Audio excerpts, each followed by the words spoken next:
La liga de la ciencia es alfa, es beta. La liga de la ciencia.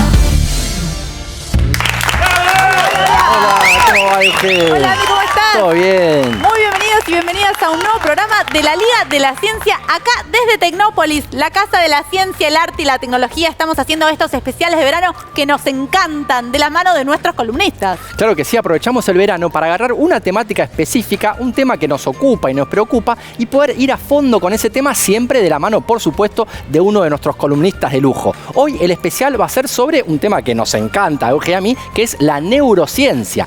Y si hablamos de neurociencia, por supuesto lo hacemos de la mano de nuestro queridísimo Pedro Beck. ¡Le damos un aplauso! Pedro, ¿cómo va? ¿Cómo están? ¿Todo bien? Muy bienvenido, Pedro.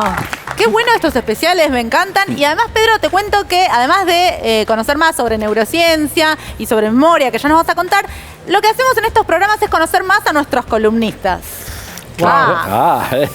Queremos Íntimo. saber de vos. Queremos saber, por ejemplo, cómo es que Pedro se convierte en el gran neurocientífico que es hoy. Es interesante esa pregunta porque siempre uno espera una respuesta como siempre mi pasión fue la neurociencia y la verdad es que no fue así. Cuando uno tiene que elegir qué es lo que va a estudiar, en general lo que más importa es la curiosidad y les diría que casi que entré medio de casualidad a estudiar la memoria. Sí, la neurociencia me interesaba desde la facultad, yo estudié biología en la Facultad de Ciencias Exactas y Naturales en la UBA y me interesaba la neurociencia, aunque no hacía investigación como estudiante en neuro. Pero me parecía como un campo interesante y muy de vanguardia y yo me recibí de biólogo en diciembre de 2001. Estaba como muchas dudas de qué iba a hacer, me iba a ir afuera a hacer un doctorado, me quedaba en Argentina donde las perspectivas eran un poco complicadas y surgió la posibilidad de trabajar en un laboratorio que investigaba sobre la memoria con una beca de un año y dije, bueno, yo lo intento y veo qué pasa, veo cómo funciona. Y bueno, así empecé y me empecé a dedicar y empecé a profundizar en el tema y obviamente ahí me fui enganchando con distintas cosas y de repente uno, bueno, se va haciendo un experto porque va estudiando eso cada vez con más minuciosidad.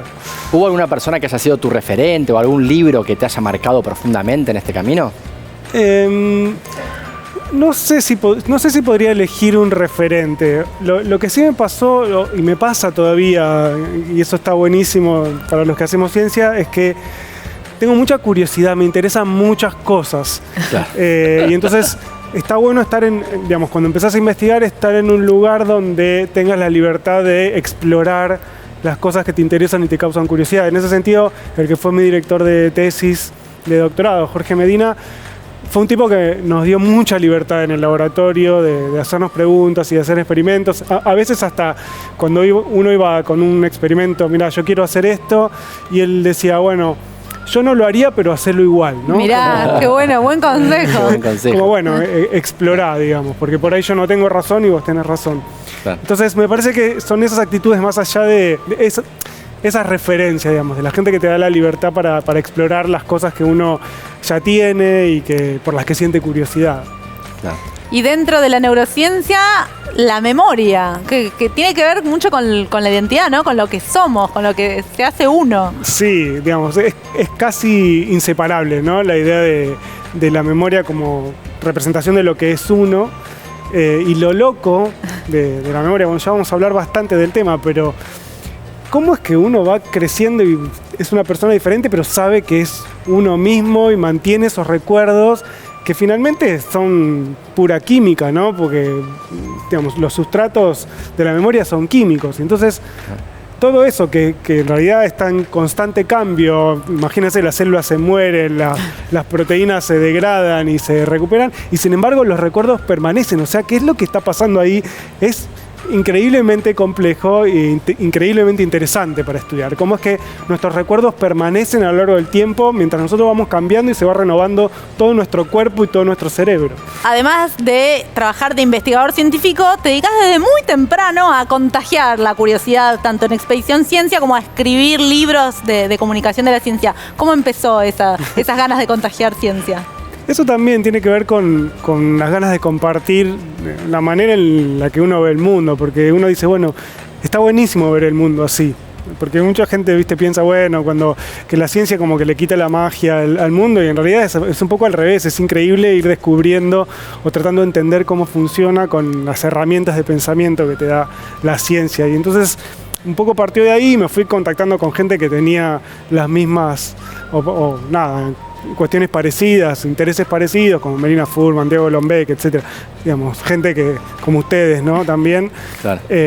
Y nada, me fui metiendo en esos mundos y también descubriendo que tenía formas nuevas de comunicar. Me gusta mucho el humor, me parece como que es una buena manera de entrarle a problemas que aparentemente son complejos y difíciles, y a veces con humor es como más fácil, ¿no? Que se enganchen las personas. Y vinieron los libros. Los libros aparecieron con la cuenta de Twitter porque yo hacía medio chistes cuando contaba cosas de ciencia, y hubo un par de editores que se coparon, y entonces ¿no querés escribir? Y bueno, ahí uno va descubriendo que puede hacer distintas cosas y que a la gente le gusta lo que lee, lo que uno escribe. Está bueno también como feedback, porque el laburo de laboratorio es muy de bicho de laboratorio, ¿no? Estás ahí en el laboratorio, claro, charlas con otros científicos que hacen investigación muy compleja, digamos, y de cosas como muy técnicas, y entonces a veces eso que uno hace es como que se queda con uno, digamos, o con la comunidad científica nada más.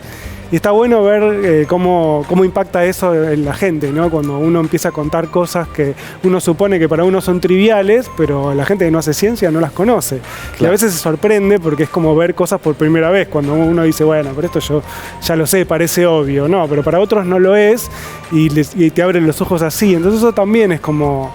Está buenísimo, ¿no? También creo que como científico uno también lo alimenta en algún punto, porque entiende que es un laburo mucho más grande el que está haciendo. Claro. Me encanta, Pedro, conocerte un poco mejor. Está bueno que el público también te conozca un poco más, porque hace años que estás acá con nosotros. Que lean los libros de Pedro, les súper recomendamos. Pedro una vez hizo una propuesta muy interesante, que es que para otorgar becas también no tenga que justificar cómo va a ser para divulgar ese conocimiento, un tema que me pareció interesantísimo. Pero Pedro, vayamos ahora sí al tema del programa de hoy, porque dijimos que es neurociencia, pero no dijimos específicamente sobre qué. Así que revelemos el misterio, vamos a hablar sobre memoria.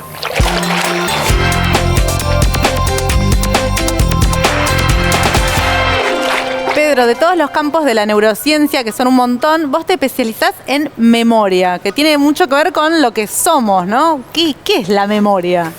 Esa es una de las grandes preguntas, y eso que vos decís que tiene que ver con quiénes somos, es cierto, porque básicamente somos nuestra memoria, es a partir de nuestros recuerdos que construimos nuestra personalidad, o quiénes creemos que somos, quiénes son los demás. Y a mí lo que me parece increíble del estudio de la memoria, o una de las cuestiones increíbles, es que la memoria está el sustrato, que ahora vamos a ver, después vamos a hablar un poco de eso, pero tiene que ver con cosas biológicas y químicas que ocurren en el cerebro y en otras partes del cuerpo, ¿no? Y como todo lo biológico, es cambio constante. Nosotros seguimos creciendo, y sin embargo nuestros recuerdos permanecen. Es como que el cuerpo, el cerebro van cambiando, las proteínas que forman se van reemplazando, van creciendo conexiones, se van perdiendo otras, y muchos recuerdos permanecen, ¿no? Como si fuera una cosa que permanece a lo largo del tiempo de nuestra vida, a pesar de que nosotros cambiamos un montón. Claro. Entonces eso tiene que ver con quiénes somos, ¿no? Y estar seguros de quiénes claro. somos. ¿Y cuánto se avanzó en los últimos años en el conocimiento de eso que vos llamás el sustrato de la memoria? ¿Está en algún lugar del cerebro la memoria? ¿Dónde está? Digamos, cuando yo les pregunto, bueno, les digo memoria, ¿qué se les viene a la cabeza a ustedes? Y mis recuerdos de mi vida, como cosas, como capítulos de mi vida que te puedo empezar a contar. No Exacto, sé. Básicamente es la memoria autobiográfica, claro. Es la memoria que llamamos declarativa autobiográfica. Y también está la memoria semántica de las cosas que aprendemos, por ejemplo, en el colegio, no sé, los nombres de los ríos de Europa, las capitales, etc. Claro.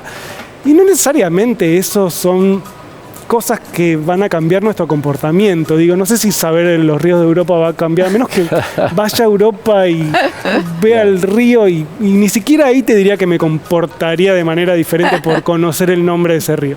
Entonces no sé si cierra mucho esa definición. Esa definición está buena cuando uno habla de aprendizaje de los animales, que aprenden por condicionamientos, como claro. El pavloviano, ¿no? El famoso perro, los perros que entrenaba Pavlova. Y no les puedes preguntar a ellos que recordás. Claro, Entonces, tenés que medir algo. tenés que ver su comportamiento, ¿no? Claro, entonces uno puede ver esos cambios en el comportamiento a partir de las experiencias, entonces ahí se ve. Pero cuando hablamos de estas memorias declarativas, es más difícil, empezás a sumar algunas otras cosas, ¿no? Si empezás a pensar a la memoria como un proceso, más que una foto, ¿sí? de cosas que pasan, se empieza a complicar más porque no todas las memorias permanecen durante toda la vida, muchas se olvidan, entonces el olvido es como la contracara de la memoria y sabemos que si no hay olvido tampoco hay memoria porque o no hay una memoria útil, entonces tenemos que sumar el olvido a la definición de memoria, porque sin uno no existe el otro. Claro. Entonces empieza a complicar muchísimo definir exactamente qué es la memoria.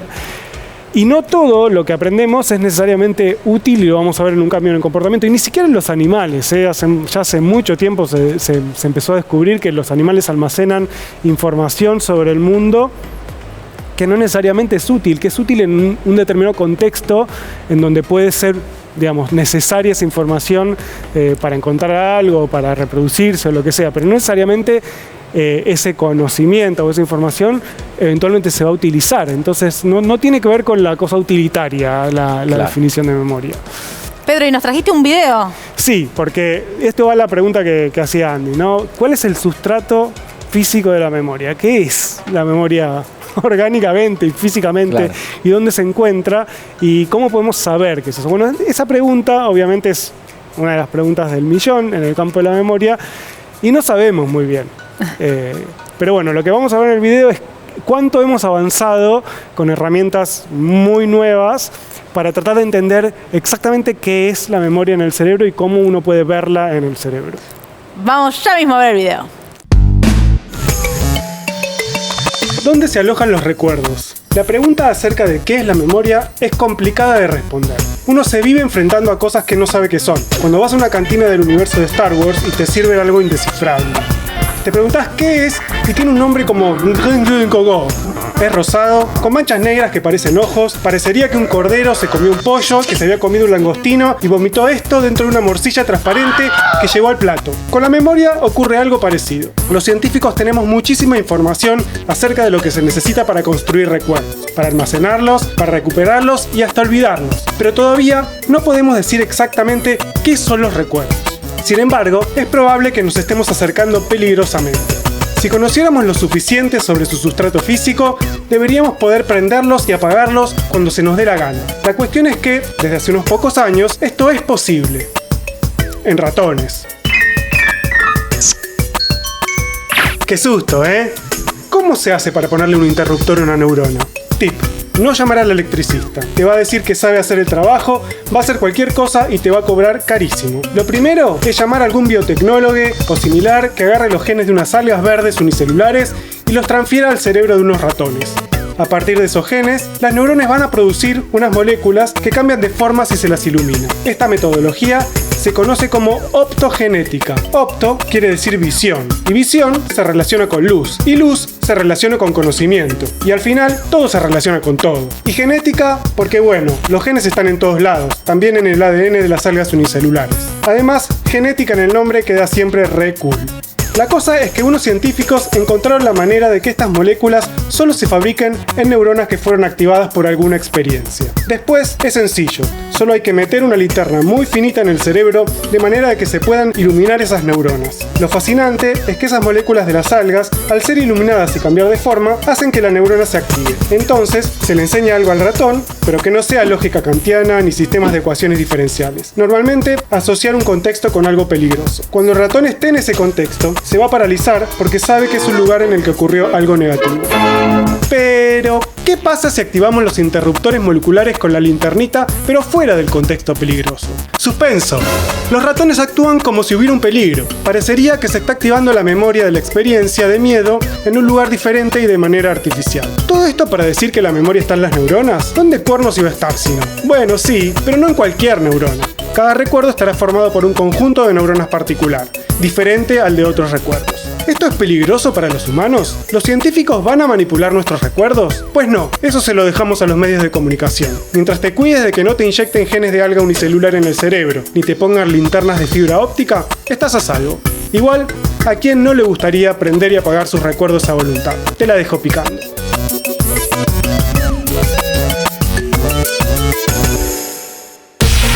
Hay un portal, hay un sitio, hay un canal donde el conocimiento toma la palabra. Todo Ciencia. Todociencia.com.ar. Mucho más que noticias científicas.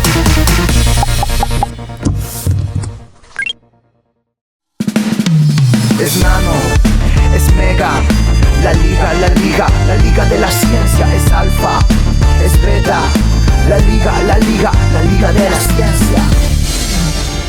Nuevo bloque de la Liga de las Ciencias de Tecnópolis en este programa especial en el cual estamos hablando de neurociencia, pero más específicamente sobre la memoria. Nos damos el lujo de hacerlo con nuestro columnista Pedro Beck, un genio, pero además tenemos la posibilidad de tener ahora dos otros neurocientíficos de lujo.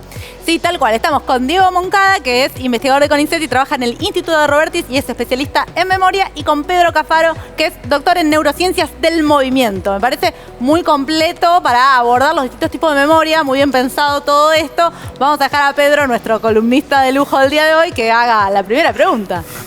Hola, ¿cómo están? Gracias, Hola, ¿qué tal? Gracias por venir. Estábamos hablando de lo complejo que es el campo de la memoria y lo amplio que es. Entonces, la primera pregunta tiene que ver con qué parte de la memoria es la que les interesa a ustedes como objeto de estudio y por qué. A mí particularmente lo que me llamó la atención fue la memoria que subyace y sustenta los movimientos. Eso a raíz desde que yo desde muy chico practiqué gimnasia artística y siempre me pregunté cosas acerca de cómo sucede este aprendizaje de los movimientos, por qué persiste a lo largo del tiempo, qué tipo de interferencia podría llegar a haber en aprendizajes consecutivos de diferentes habilidades motoras, y todo eso me llevó a, por medio de la biología, a estudiar la memoria. Genial. ¿Vos, Diego?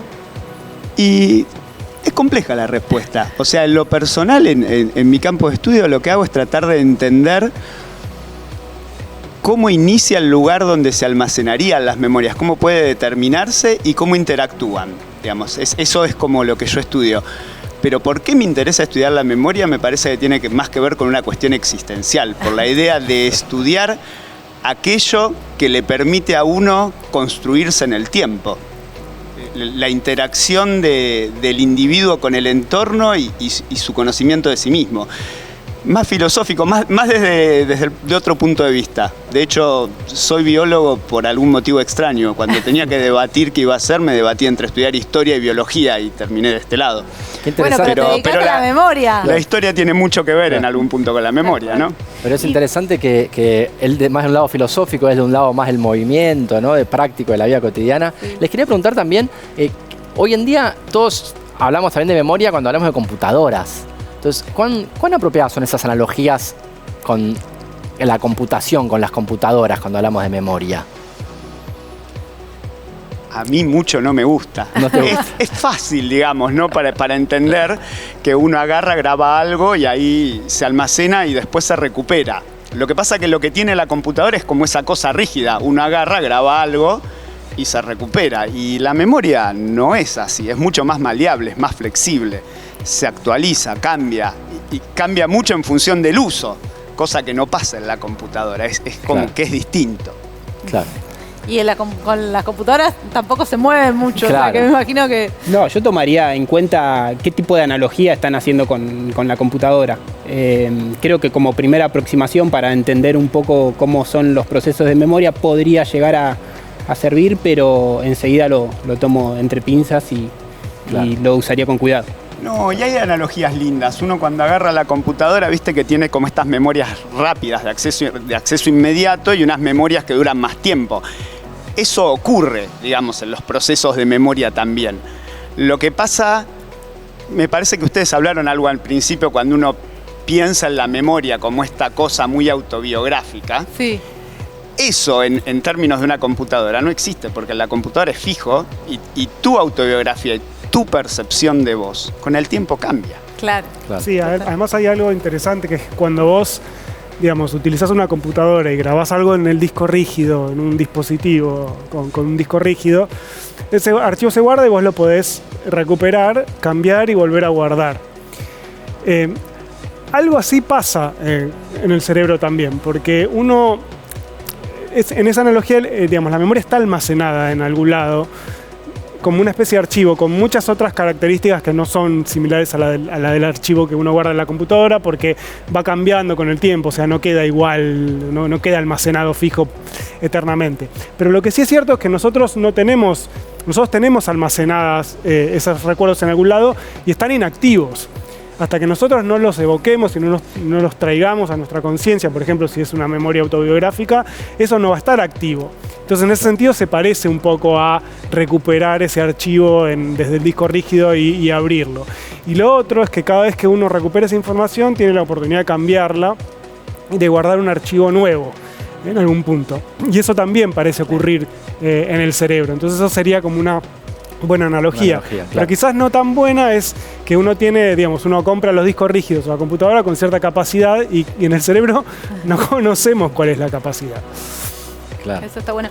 Yo quería saber, porque me imagino que hay muchas maneras de preguntarse acerca de la memoria y hay distintas técnicas para tratar de hacerle preguntas al cerebro. Y como ustedes estudian distintos aspectos, quería más o menos saber qué maneras son las que usan ustedes en sus laboratorios para tratar de entender estos distintos aspectos de la memoria. Sí, yo particularmente colaboro con el Laboratorio de Fisiología de la Acción de la Facultad de Medicina de la UBA, y ahí lo que se investiga es básicamente los procesos de adquisición y consolidación de la memoria motora. Se usan unos paradigmas de memoria motora muy sencillos que consisten en controlar cursores en una pantalla haciendo uso de un joystick o también tipeando una secuencia de números con los dedos, y lo que uno puede ir evaluando a lo largo del tiempo es la cantidad de errores que va cometiendo, cómo esa cantidad de errores va disminuyendo. Y eso es indicio de un cambio en el comportamiento. Y eso viene de la mano con la definición que nos dio antes Pedro. O sea, ese cambio en el comportamiento que ojalá perdure en el tiempo es un ejemplo de aprendizaje. Y en este caso, aprendizaje motor, porque estamos hablando de errores del movimiento que van disminuyendo conforme avanza la práctica. Y mientras hacen eso, ¿ustedes pueden ver qué pasa en el cerebro? Claro, o sea, ese es el paradigma que nosotros utilizamos, los protocolos de movimiento que usamos, en los cuales podemos evaluar la memoria. Luego planteamos preguntas, hipótesis, como por ejemplo, cuáles son las ventanas temporales de consolidación de esta información del movimiento, qué posibilidades hay de aprender 2 tareas consecutivas, qué conveniencia tiene que haber en esa separación temporal para poder adquirir las 2 informaciones. Otras cosas que vemos en el laboratorio también es los cambios plásticos que pueden suceder dentro del cerebro, esto por medio de técnicas de resonancia magnética funcional, y también abordamos el estudio de cómo consolida la memoria motora durante el sueño. ¿Durante el sueño? Sí. Ah, claro, porque es re importante, ¿no? Dormir para que se consoliden los aprendizajes. Sí, particularmente publicó un compañero mío que se llama Agustín Solano un experimento en el cual vio que irse a dormir cerca del momento del entrenamiento hace que la memoria sea más resistente al día siguiente.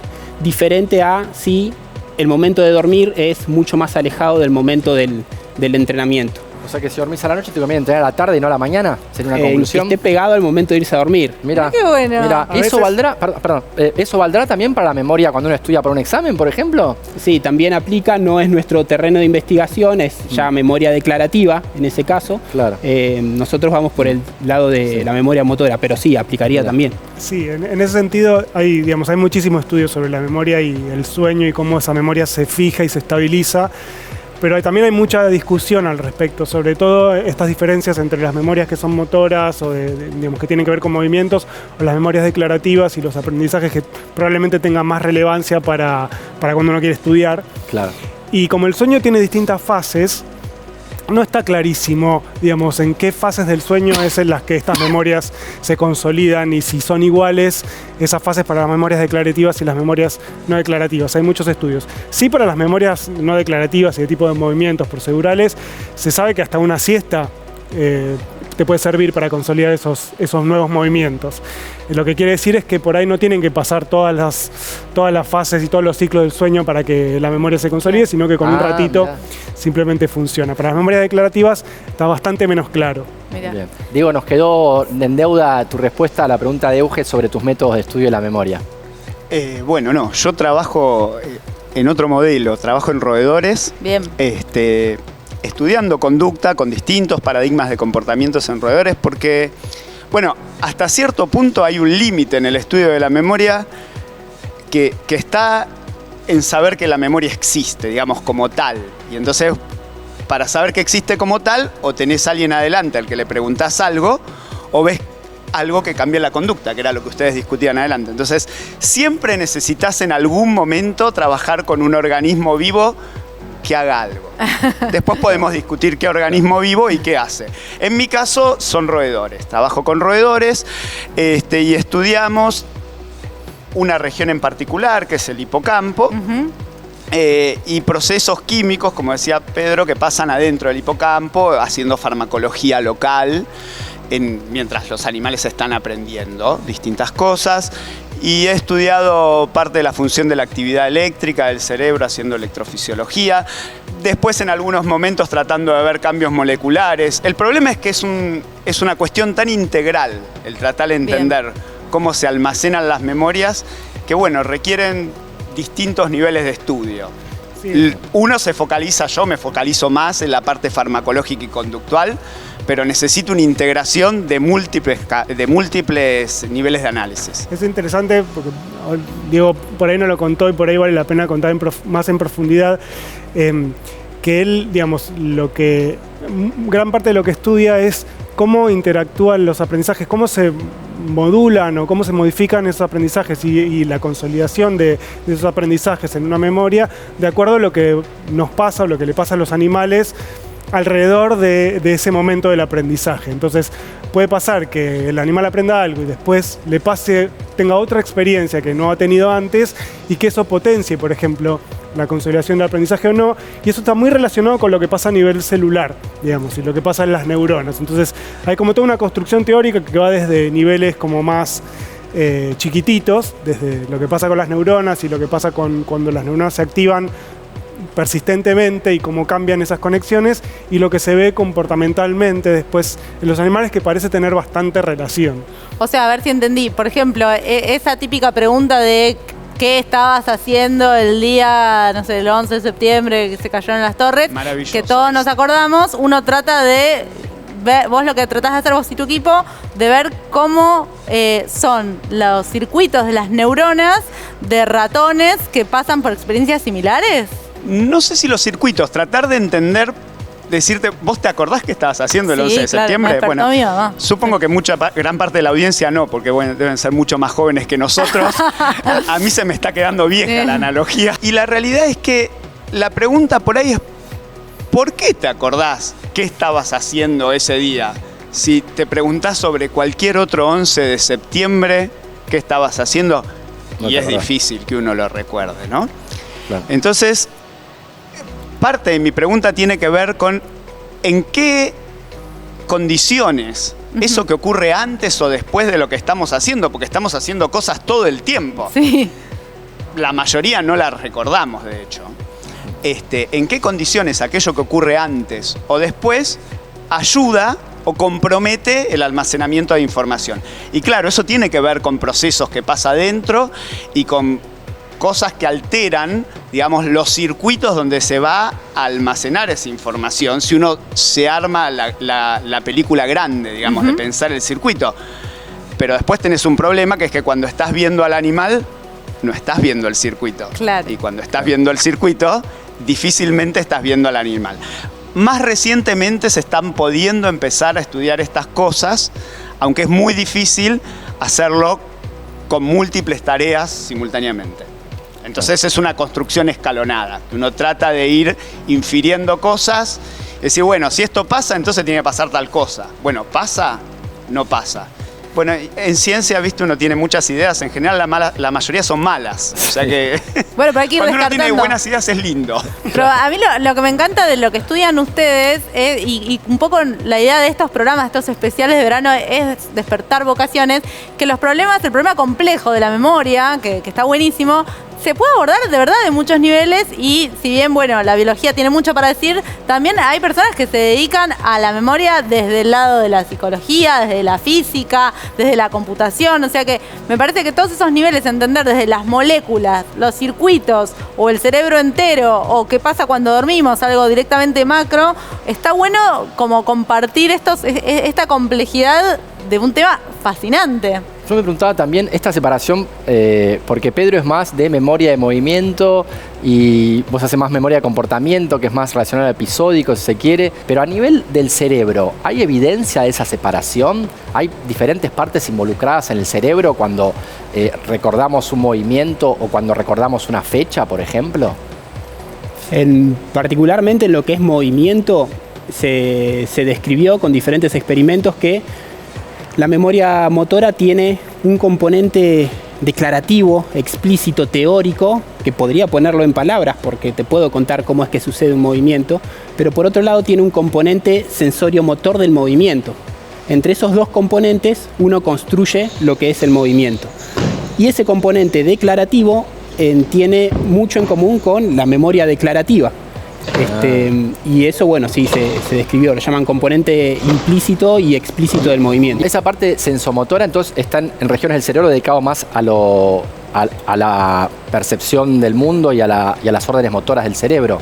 ¿No es la misma región de la memoria declarativa? No, particularmente en regiones que están relacionadas con el movimiento, podría ser en cortezas premotoras, cortezas motoras, cerebelo, ganglios basales, en regiones en particular de la médula espinal inclusive.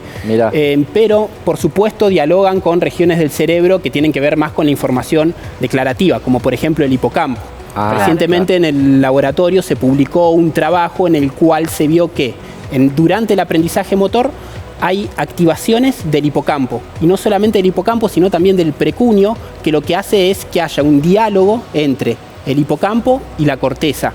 Mirá. Y ahí se puede ver una relación entre estos dos. Diego, ¿ibas a decir algo? Componentes. No, es que es fascinante lo que cuenta. Sí. La realidad es que en el cerebro hay muchas regiones y están encargadas no todas de procesar el mismo tipo de información, pero dialogan. Claro. Entonces, uno no puede disociar todo. El ejemplo paradigmático de esta separación entre las memorias de tipo episódico y las memorias de tipo motora surgen de unos estudios que se hizo con una persona que se llamaba HM, vamos a decirle que le siguen diciendo HM, que tuvo un accidente, tuvo una cirugía. Él tenía epilepsias y en la cirugía, para tratar sus epilepsias, le remueven una región del cerebro que son los lóbulos temporales mediales, donde está el hipocampo. Que esto fue hace muchos años. Hace muchos años. Igual HM falleció hace poco. Esto fue hace bastante, pero él falleció hace poco. Entonces lo estudiaron durante varios años. Lo primero que sucedió después de que se recuperó de la cirugía, que el señor estaba fantástico, era que no recordaba dónde estaba ni por qué, ¿no? Y entonces empezaron a estudiarlo. Voy a hacer la historia corta, ¿no? Sí. Y él tenía problemas para recordar cosas recientes, o sea, no podía recordar cosas recientes, pero recordaba cosas remotas. Y entonces lo empiezan a estudiar y entre los experimentos que hacen es experimentos para estudiar su memoria motriz, además de su memoria espacial y de sus memorias declarativas, porque tampoco recordaba a los médicos. Y hacía un experimento que es muy simple contar y es difícil de hacer, que es copiar una estrella mirando un espejo. Es algo fácil de contar, muy difícil de hacer. Es difícil ir siguiendo el patrón mirando un espejo. Y esta persona, la realidad es que cada vez que lo repetía lo hacía mejor, iba al día siguiente y le salía mejor, iba a los 5 días y le salía bárbaro. Le decían, che, qué bien que te sale. Sí, viste, es que esto es algo muy fácil de hacer. Pero ¿cuándo aprendiste? No, yo no aprendí nunca, esto es así. Que él se olvidó que había practicado. Él no tenía el componente episódico de haber aprendido eso, pero la memoria motora estaba ahí. Porque él lo aprendió, era muy malo al principio y muy bueno al final. Y había una parte que faltaba, o sea que están en lugares diferentes. Excelente historia para terminar. Vamos cerrando. Muchísimas gracias, Diego y Pedro. Pedro, nuestro Pedro. ¿Querés hacer un cierre de esta mini charla que tuvimos? Sí, preguntarles, digamos, cómo ¿Cómo ven que avanzará el campo de la memoria en cada una de las cosas que ustedes estudian? ¿Hacia dónde creen que vamos? Ahora yo particularmente estoy considerando son algunas alternativas para empezar a hacer algo de investigación en lo que es neurociencia y deporte. Y me gustaría acompañar toda esta ciencia básica del movimiento con algo más aplicado al movimiento y al deporte. Mira, yo voy a seguir tratando de hacer esta interrelación entre lo micro y lo macro para tratar de comprender cómo todo eso que nos va pasando a lo largo de un día permite que algunas cosas las recordemos y otras no, y en qué condiciones uno ayuda a la construcción de una memoria o puede llegar a deteriorarla y atenuarla, lo cual en realidad está buenísimo estudiar las dos cosas, porque en algunos casos es bueno acordarse y en otros casos es preferible olvidar. Por ejemplo, en todos los casos de estrés postraumático, cosas de ese tipo, ¿no? Espectacular, muchísimas gracias, los saludamos, pero queda más programa de neurociencias, ¿no, Andy? Sí, se ve una sección interesantísima donde vamos a hablar de algunas películas clásicas donde sale la memoria y vamos a ver cuánto hay de verdad y de verosimilitud tal vez, o de mentira directamente en esas películas. No se vayan, enseguida volvemos. Último bloque de la Liga de la Ciencia de este especial que estamos haciendo sobre neurociencia y sobre la memoria con nuestro columnista Pedro Beck. Llega un momento espectacular donde nos relajamos al final del programa y vamos a hacer algo que es muy divertido, que es analizar algunas películas que hablan sobre la memoria y ver cuánto hay de verdad y cuánto no tanto. Perfecto. ¿Es así, Pedro? Dale, sí. ¿Qué nos trajiste? Bueno, la primera es un clásico de Pixar, Buscando a Nemo. Combina dos de mis cosas favoritas: la memoria y la biología marina. No, de verdad tuvieron asesores muy importantes de biólogos marinos para esta película. En cuanto a la neurociencia o la parte de memoria, Dory es la pececita esta que está charlando con Marlin, que está buscando a Nemo, justamente de ahí viene el nombre de la peli. Claro. Y, Marlin le pregunta a Dory si había visto un bote, ella le dice que sí, de repente la empieza a seguir y la otra parece que lo está llevando a cualquier lado y entonces le dice, che, pará, me habías dicho que habías visto un bote. Y le dice, ah, sí, yo vi un bote, se fue por allá. No, pará, pero ya me habías dicho esto. Y entonces ahí Dory le dice, no, bueno, lo que pasa es que tengo falta de memoria de corto plazo, le dice. Y el otro, bueno, que es un pez payaso, le dice, esto es un chiste, pero mira que yo soy un pez payaso. Y bueno, ese es uno de los gags de la película. Pero más allá de eso, una de las cosas que dice Dory, que es esto que no tiene memoria de corto plazo, en realidad lo que no tiene es memoria de largo plazo, porque se acuerda de las cosas por un ratito y después es cuando esas cosas se olvidan. Un poco como lo que le pasaba a H.M., este paciente del que hablábamos antes, que aprendía las cosas, se le acordaba por un ratito y se las olvidaba rápidamente. Así que Dory está muy inspirada en H.M. O sea que es algo que puede pasar de verdad. Decimos, ok, pulgar para arriba, bien informada científicamente. Salvo por lo de memoria de corto plazo, falta de memoria de es un corto poco plazo, lo contrario de lo claro. Pero el resto sí. Pero ahí no sería de medio, corto y largo, porque en principio H.M. tenía algunas memorias largo, se acordaba de su infancia. Sí, pero muy remotas. Acá no sabemos porque de Dory sabemos muy poco, no tenemos la batería neuropsicológica de la pececita. Muy bien. Está bien. Bueno, si quieren, vamos a ver la siguiente. Sí, bueno, esta es un clásico. Amo esta película, Eterno Resplandor de una mente sin recuerdos, donde está el personaje que hace Jim Carrey, que se llama Joel, que se enamora de Clementine, que es el personaje que hace Kate Winslet. Se enamoran perdidamente, pero después esa relación se termina, se rompe, él queda muy mal y entonces hace lo que cualquier persona de bien haría, que es ir a un neurocientífico que te borre los recuerdos de tu ex. Si uno pudiera hacer eso. Entonces lo que se ve acá es que él va a lo de este científico, médico, que le pone un casco.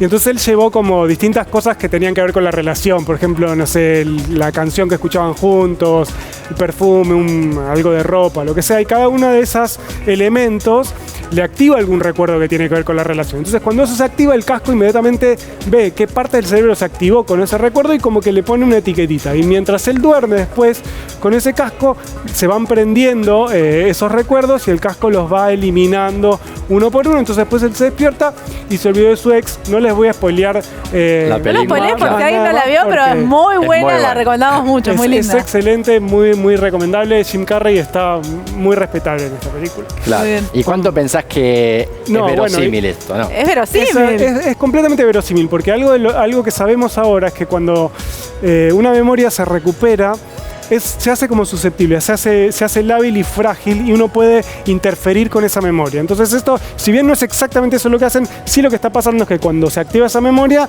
la están tratando de modificar. Y eso son tratamientos que, por ejemplo, se están intentando, están en fases de prueba para los trastornos por estrés postraumático, Claro. que son personas que tuvieron un episodio traumático y que no pueden vivir con eso. Entonces están tratando de modular para abajo esas memorias y tratar de que esos recuerdos se olviden. Y hay técnicas, no como las de este casco, pero Un poco de ficción tiene, obviamente. Claro, yo pensé que pero- ibas a decir que esta era pura ficción, que no. no, la verdad es que tiene Ah, bastante de posible. Pasa que esta peli tiene ya unos años, Sí. entonces fue bastante visionaria en que algún día se va a poder, quizás no así, pero algunas cosas como las que están trabajando. Sí, fue bastante visionario. El director de esta película, que es Michel Gondry, es un genio total y es muy ñoño y Es muy muy ñoño. nerd.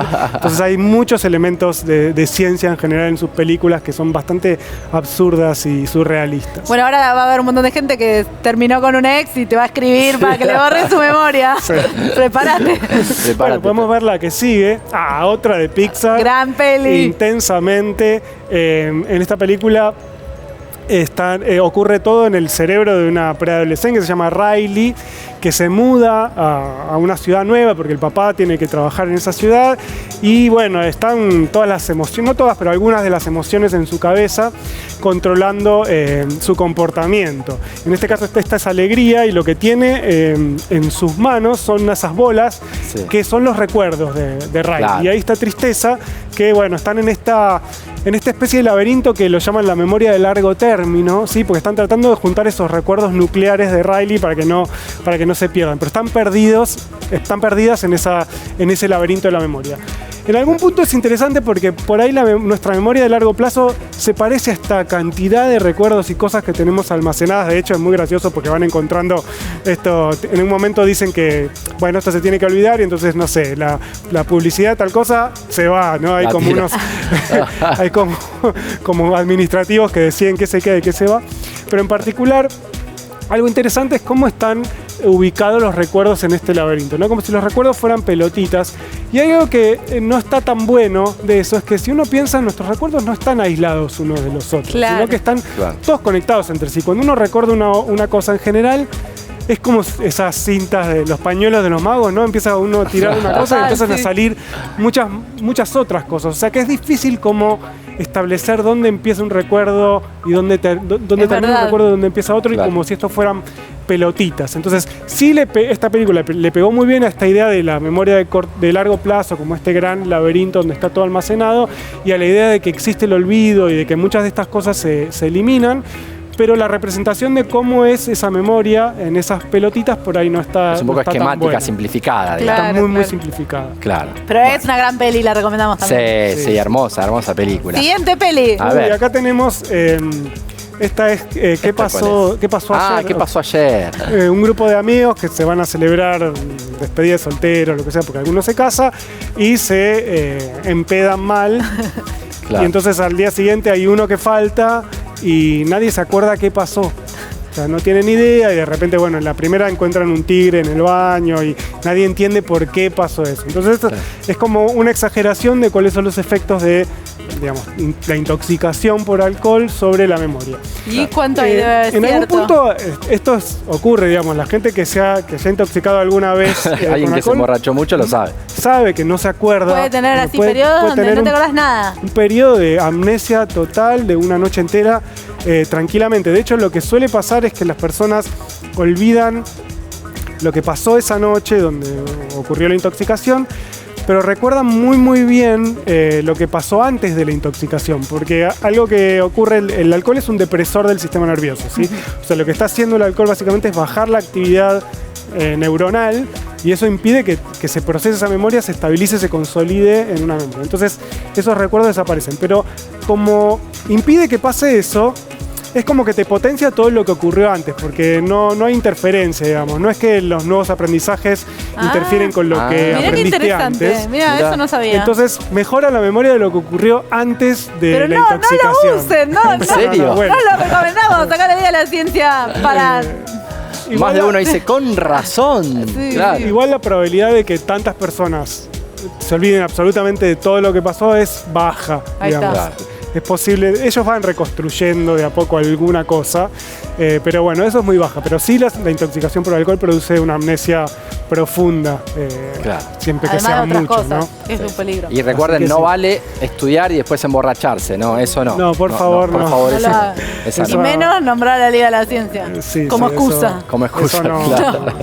Bueno, Eso muy seguro. bien, Bueno. muy buenas pelis. Sí, Muy buenas pelis y todas debe haber más. Yo peliculones. creo Bueno. que esto lo podemos hacer con Sí. otras pelis en algún otro Sí, programa ni también, hablar. porque hay mucha ciencia para analizar sobre neurociencia, debe haber un montón. Así que esto creo que recién arranca, me encantaron las 4 pelis. ¿Vos, Pedro, te gustaron las 4? ¿Te gustan? La verdad es que la de la última no vi la segunda, vi la primera y me divirtió te bastante. divirtió. Bien. Sí. Bueno, bien, perfecto. Bueno, entonces pueden verla, veanla.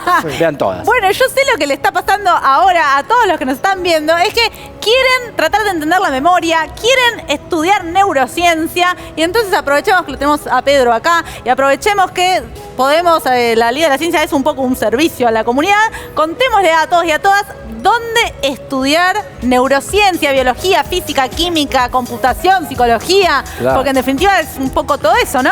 Sí, eso es lo que vamos a ver. O sea, no existe una carrera de neurociencia. No hay una licenciatura en neurociencia como existe una licenciatura en biología. Pero no hace falta tampoco, ¿no? No hace falta porque justamente la neurociencia estudia, digamos, desde lo que pasa a nivel de, no sé, un pedacito de una neurona hasta lo que pasa en el cerebro o de muchos humanos comportándose. Entonces es muy difícil encontrar una disciplina que abarque todo eso. Entonces, de repente lo que pasa es que, dependiendo de qué es lo que a cada uno le interese, quizás le conviene estudiar distintas carreras. Entonces, uno podría acercarse a la neurociencia desde todas estas carreras, ¿no? Desde biología, química, si le física. interesan los procesos que ocurren a nivel de las neuronas o cómo aprenden los animales, desde la psicología, si le interesa más las ciencias cognitivas en humanos, por ejemplo. Pero, por ejemplo, hay muchos físicos haciendo neurociencia. Como Andy. Como Andy, digo, para entender procesos complejos, como los que pasan en el cerebro en general y cómo son esas conexiones eléctricas y sobre todo cómo se analizan todos esos datos o qué cosas uno puede hacer para analizar esos datos. Los físicos, los ingenieros son muy buenos para eso. Así que uno va a depender mucho de qué interés tenga uno y qué es lo que quiere aportar al estudio de la neurociencia, la carrera que pueda elegir. En particular yo soy biólogo, pero digamos, Andy es físico y hace neurociencia, conozco computadores, matemáticos. Sí, pero en los laboratorios que hacen neurociencia, la verdad es que muchas veces, de acuerdo a la pregunta, uno encuentra personas que vienen de distintas áreas y eso está buenísimo, es re divertido. Sí, lo que sí hay son algunos posgrados, ¿sí? Entonces Bien. hay maestrías o especializaciones, o inclusive uno puede hacer un doctorado, y entonces ahí uno podría especializarse en neurociencia después de hacer alguna de estas. De hecho, vos dirigís la carreras. maestría en neurociencia en Favalor, ¿o no? Sí, hay una Favalor. maestría, o sea que uno puede incorporar esos conocimientos después, pero es como que la neurociencia más que estudiar se hace, por decirlo de alguna me manera. encantó. Está muy bien, Buenísimo, está muy bien. buenísimo. Bueno, Exacto. buenísimo. Y estas carreras se pueden estudiar en un montón de universidades nacionales de todo el De país. todo el país. Me encanta que despertemos vocaciones científicas y que informemos a la gente dónde poder estudiarlas. Pero lamentablemente hoy se nos terminó un programa más especial de verano. Se pasó volando. Bueno, otro día hablamos de la percepción del tiempo, de qué nos pasa en el cerebro. Sí, Yo me divertí un ni hablar. montón, aprendí un montón. Pedro, ¿vos te divertiste? Sí, súper bien, como siempre, los extrañaba y tenemos este especial de verano solo de neuro, es buenísimo. Todo para vos. Todo para vos. Pero, Bueno. bueno, muchísimas gracias, Pedro, y nos tenemos que ir hasta la Nos semana que tenemos viene. que ir, pero nos vemos la semana que viene acá en la Liga de la Ciencia, en la pantalla de la televisión pública. Hasta la semana que viene. Chao. Chau, chau, chau. Yeah, one shot.